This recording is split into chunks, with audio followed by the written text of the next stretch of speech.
नमस्कार दोस्तों, हमारे साथ बने रहने के लिए और फिर से एक स्वास्थ्यवर्धक वीडियो देखने के लिए, लाइक करने के लिए आपका दिल से धन्यवाद।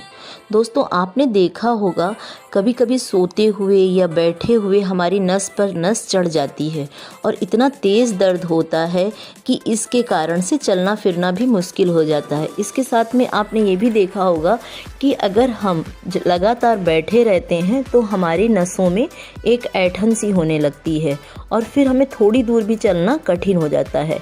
कई बार इससे मांसपेशियां जो होती हैं वो सिकुड़ जाती हैं और इस दौरान मांसपेशियों में कठोर गांठें भी बन जाती हैं। ऐसा भी देखा गया है कि बार बार नस चढ़ने पे इतनी कमज़ोर हो जाती हैं नसें कि हम रोज़मर्रा के काम निपटाने भी हमारे लिए मुश्किल हो जाते हैं। जैसे कि अगर हम सीढ़ियाँ चढ़ते हैं तो हमारी नस पर नस चढ़ने लगती है, मांसपेशियों में दर्द होने लगता है। अगर आपको भी ये समस्या हो रही है तो इसे इग्नोर मत करें दोस्तों, इसके कारणों को जान लेना ज़रूरी है ताकि इसका इलाज जो है वो आसानी से संभव हो सके। इसके कारणों में पहला कारण है शरीर में पानी की अधिक कमी होना और खून के अंदर पोटेशियम, कैल्शियम की कमी होने के कारण भी नस पर नस चढ़ने लगती है, नसों में ऐंठन होने लगती है, दर्द होने लगते हैं। एक और ऐसा मिनरल्स है, अगर इसकी कमी शरीर के अंदर ज़्यादा मात्रा में हो जाती है तो भी नस पर नस चढ़ने लगती है, नसें कमज़ोर होने लगती हैं, ऐंठन होने लगती है और इसके साथ में वेरिकोस वेन की प्रॉब्लम भी होने लगती है। नसों में ऐंठन लगातार होने लगने का कारण क्या है? विटामिन बी12 की कमी के कारण भी दोस्तों हमारे शरीर में नस जो है वो डैमेज होने लगती है, नस पर नस चढ़ने लगती है और तेज दर्द जो है वो पैरों के अंदर की सतह पर कैल्शियम की कमी होने के कारण भी नसों में दर्द, पैरों में दर्द, ऐंठन जो है वो समस्या पैदा हो जाती है। आपने देखा होगा कि अगर कैल्शियम एक जगह पर पैरों की सतह पर इकट्ठा हो जाता है तो रक्त प्रवाह जो है वो ठीक से हो नहीं पाता उस जगह पर। इस वजह से भी नसें कमज़ोर हो जाती हैं और इसके अलावा कुछ लोग जैसे तंबाकू का सेवन करते हैं, सिगरेट का सेवन करते हैं या अल्कोहल का सेवन करते हैं तो भी उनके शरीर से कैल्शियम की कमी बहुत तेज़ी से होने लगती है और इस कारण से भी उनको नसों में ऐंठन की समस्या आ जाती है। इसके कारण भी जो हैं, इसके अलावा कुछ और भी ऐसी बीमारियां हैं जिसके कारण से भी हमारी नस पर नस चढ़ने लगती है, जैसे diabetes, high blood pressure, thyroid, kidney की प्रॉब्लम होना और ऐसे बहुत सारे ऐसे कारण होते हैं जिससे कि हमारी नसें जो हैं वो कमज़ोर होने लगती हैं। अब शरीर में नसें कमज़ोर पड़ जाती हैं तो चलना फिरना भी मुश्किल हो जाता है। हमारे शरीर में दोस्तों रक्त का प्रवाह जब सही तरीके से होता है, हर नस नाड़ियों में रक्त का प्रवाह ठीक से पहुंचता है तो ही हम अच्छी तरह से काम कर पाते हैं। अगर हमारे शरीर के किसी भी हिस्से में रक्त का प्रवाह ठीक से नहीं हो रहा है, वो हिस्सा जो है वो शून्य होने लगता है। आपने महसूस भी किया होगा कि उस जगह पर ठंडापन महसूस होने लगता है, यानी कि ठंडक सी महसूस होती है और धीरे धीरे करके उसमें ऐंठन आ जाती है। आपने देखा होगा कुछ एक दूर सीढ़ियां चढ़ने पर हमारी ये नसें जो हैं वो टाइट होने लगती हैं, ऐंठन होने लगती हैं या शून्य सा होने लगता है, यानी कि हम एक हाथ को दूसरे हाथ से चढ़ा सकते हैं या फिर चला सकते हैं। अब एक हाथ को हिलाना भी कठिन हो जाता है जिस जगह पर नसें शून्य हुई हों। तो इस तरीके से गर्दन को आगे पीछे अगर नस हमारी चढ़ जाती है तो हम गर्दन जो है सिर को हिला भी नहीं पाते हैं, जैसे कि आगे पीछे करना हो या मोड़ना हो तो उस जगह पर भी तेज दर्द होने लगता है। या सोते सोते अक्सर लोगों के साथ ये होता है कि उनकी पिंडलियों में तेज दर्द, ऐंठन होने लगता है। तो चलिए जानते हैं कि आप किस तरीके से इस समस्या से मुक्ति पा सकते हैं। इस वीडियो में आप जान पाएंगे कि इसे ठीक कैसे करना है। दोस्तों, अगर पैरों में ऐंठन की समस्या है, रात में सोते समय आपके पैर ऐंठने लगते हैं तो इसका आसान सा तरीका है, पैरों के नीचे नस पर नस ना चढ़े 2 पिलो यानी कि 2 तकिया जो है वो लगाएं। इससे होगा क्या कि खून का प्रवाह जो है वो अच्छी तरह से पैरों में होगा, जिसके कारण से एकदम से पैर जो ऐंठने लगते हैं सोते सोते या दर्द होना शुरू हो जाता है, वो नहीं होने पाएगा। इसके अलावा नशीली चीज़ों से भी दूर रहें, सोते समय तो इनका सेवन बिल्कुल भी ना करें। इसके साथ साथ चलना फिरना यानी कि थोड़ी देर कम से कम पैदल टहलना, 500 मीटर से लेकर के 1 किलोमीटर तक आप ज़रूर पैदल चलें। उससे होगा क्या कि हमारी नसों को मजबूती मिलती है, रक्त प्रवाह सही होता है। इस कारण से इस समस्या से भी हमें धीरे धीरे करके मुक्ति मिलने लगती है। इसके अलावा दोस्तों, फाइबर वाली चीज़ें ज़्यादा खानी है और मैदा वाली चीज़ें बिल्कुल नहीं खानी है। जैसे फाइबर वाली चीज़ों में ओट्स है, दलिया है और इस तरीके से चीज़ें जितनी भी होती हैं। चावल में आपको ब्राउन राइस लेने हैं, ना कि सफ़ेद चावल लेने हैं। इसके अलावा जितनी भी डिब्बाबंद चीज़ें हैं, मैगी है, पास्ता है, इन चीज़ों से दूरी बना के रखनी है।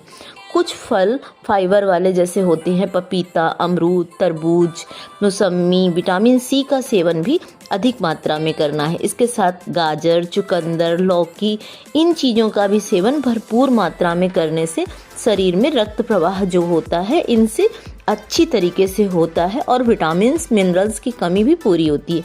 इसके अलावा दोस्तों, चिया सीड और अलसी के बीज ओमेगा 3 फैटी एसिड से भरे होते हैं, विटामिन्स का खजाना होते हैं अलसी के बीज। तो आप रात के समय 1 चम्मच अलसी के बीज, 1 चम्मच चिया सीड बीज आप भिगो देंगे और भिगोने के बाद में इसमें 1 अखरोट जो है वो भी डाल करके रख देंगे। सुबह इन बीजों को भी चबा चबा करके खा लीजिए और अखरोट को भी खा लीजिए और ये पानी भी पी लीजिए। इससे आपके शरीर में भरपूर मात्रा में विटामिन्स, मिनरल्स की कमी जो है वो पूरी होगी और आपकी हड्डियां जो हैं वो भी मजबूत होंगी। नसों को मजबूती देने के लिए अलसी के बीज और चिया सीड बहुत फ़ायदेमंद चीज़ है, क्योंकि ये ओमेगा 3 फैटी एसिड और एंटीऑक्सीडेंट का खजाना है। इसके साथ साथ दोस्तों, आप उन चीज़ों को भी अपने जीवन में शामिल करें जो कि हमारी प्रकृति ने हमें मुफ्त में दी हैं। जैसे कि सुबह के समय धूप का सेवन करना, प्राकृतिक हवा का सेवन करना, सुबह के समय आधा घंटा योग और व्यायाम को देना, ये भी बहुत ज़रूरी है हमारे शरीर को पूरी तरीके से स्वस्थ रखने के लिए। अब एक और उपाय बताती हूँ कि आप रात के समय काली किशमिश बहुत आसानी से मार्केट में मिल जाती है, पंसारी की दुकान में, 20 दाने भिगो दें और इस काली किशमिश में आयरन, कैल्शियम, फाइबर, पोटेशियम भरपूर मात्रा में होता है। सुबह इस पानी को भी पी जाएं और इसके साथ साथ इन किशमिश का भी सेवन कर लें। किसी भी समय इसका सेवन कर सकते हैं। अगर सर्दियों के दिन में सेवन कर रहे हैं तो नाश्ते के बाद भी इसका सेवन कर सकते हैं। काली किशमिश के सेवन से नसों को बहुत मजबूती पहुंचती है और नसें जो हैं वो मजबूत होती हैं और विटामिन सी का भरपूर स्रोत जो है वो भी शरीर को मिल जाता है। इसके अलावा दोस्तों, 2 लहसुन की कलियां सुबह उठ करके कच्ची काट करके खाएं या चबा चबा करके खाएं। आपको पता है कि लहसुन में सल्फ़र जो होता है वो भरपूर मात्रा में होता है और सल्फ़र का जो रोल होता है वो हमारे शरीर के लिए बहुत अच्छा होता है, नसों को मजबूती प्रदान करने के लिए, नस नाड़ियों को ऐंठन से बचाने के लिए और वेरिकोस ब्रेन की प्रॉब्लम को भी दूर करने के लिए। तो इस तरीके से आप दिल की बीमारियों को भी ठीक रख सकते हैं, कोलेस्ट्रॉल भी ठीक रख सकते हैं सिर्फ 2 लहसुन की कच्ची कलियों का सेवन करने से। इसके साथ साथ में आप प्याज का भी सेवन करें। प्याज में भी बहुत सारे एंटीऑक्सीडेंट गुण होते हैं, आयरन होता है, पोटेशियम होता है, ये शरीर को स्वस्थ भी रखता है और ब्लड फ्लो यानी कि रक्त प्रवाह जो है वो भी अच्छा रखता है। तो इस तरीके से आप कच्चे प्याज का सेवन ज़रूर करें। इसमें सेंधा नमक भी मिला करके खाएंगे तो बहुत फ़ायदा मिलेगा। इसके साथ साथ में कुछ मालिश वाले तेल जैसे अरंडी का तेल है, तिल का तेल है, दर्द वाली जगह पर आप मालिश कर सकते हैं। इससे भी आपको बहुत अधिक आराम मिलेगा। उस जगह पर कोई गर्म कपड़ा भी लपेट सकते हैं। इसके साथ साथ सूरजमुखी के बीज या फिर मेथी दाना या फिर कद्दू के बीज, इन तीनों चीज़ों को भी ले सकते हैं 1 चम्मच की मात्रा, या फिर अलग अलग करके भी आप इनका सेवन कर सकते हैं। इनके अंदर भरपूर मात्रा में विटामिन्स होते हैं। इन बीजों के अंदर वो सारे नेचुरल और प्राकृतिक गुण होते हैं जो कि इस तरीके की समस्याएं, नस पर नस चढ़ना, ऐंठन होना, चलने फिरने में समस्या होना या फिर दर्द होना, इन सारी समस्याओं से मुक्ति दिलाते हैं, क्योंकि विटामिन B12 का ये अच्छा खजाना होते हैं ये सारे बीज। मेथी का बीज आपके अंदर गठिया, सूजन जैसे दर्द को ख़त्म करेगा। इसी तरीके से सूरजमुखी और कद्दू के बीज जो होते हैं वो भी हमारे शरीर में सारे विटामिन देते हैं। तो इस तरीके से आप अंकुरित अनाज का भी सेवन करेंगे तो बहुत सारे विटामिन्स आपको यूं ही मिल जाएंगे। अंकुरित अनाज में जैसे चना है, मूंग है, मोठ है, मूंगफली के दाना है, इन चीज़ों का सेवन ज़रूर करें। इसके साथ साथ अपने रसोई घर से, अपने जीवन से रिफाइंड ऑयल को बिल्कुल दूर कर दें। रिफाइंड ऑयल जो होता है वो हमें कोई भी गुण नहीं देता है, जबकि हमारे शरीर में बहुत सारी कैंसर जैसी कोशिकाओं को जन्म देता है। तो इस तरीके से रिफाइंड ऑयल से दूरी बनाएं। पहले के ज़माने में लोग रिफाइंड ऑयल जानते ही नहीं थे, सिर्फ सरसों का तेल, देसी घी और इस तरीके तिल वगैरह का तेल इस्तेमाल करते थे और बिल्कुल स्वस्थ रहते थे बहुत लंबी उम्र तक। इसके साथ साथ में आपको शक्कर और नमक से भी परहेज करना है, थोड़ी मात्रा में इनका सेवन करना है, जिसके कारण से ये शरीर में किसी तरीके की बीमारियां भी ना पैदा करें और शरीर को मजबूत भी रखें। पहले की तरह आप मूंगफली का तेल, तिल का तेल, सरसों का तेल ही इस्तेमाल करें, ना कि रिफाइंड ऑयल को अपने रसोई घर में आने दें।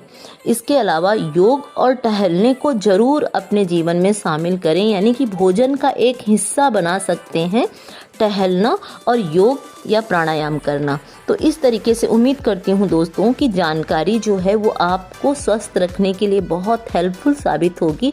और अगर ये जानकारी आपको पसंद आती है तो वीडियो को लाइक ज़रूर करें और इसके साथ साथ मेरे YouTube channel Sunita blog and home remedies को आज ही सब्सक्राइब कर लें और बेल को भी प्रेस कर दें, जिससे कि जब भी मैं स्वास्थ्यवर्धक या सौंदर्यवर्धक वीडियो डालती हूँ उसकी नोटिफिकेशन सबसे पहले आपके पास आ सके। तब तक अपने स्वास्थ्य का ध्यान रखें, इन स्वस्थ दिनचर्या को अपनाएं और अपने शरीर को स्वस्थ रखें। Bye, take care, stay healthy.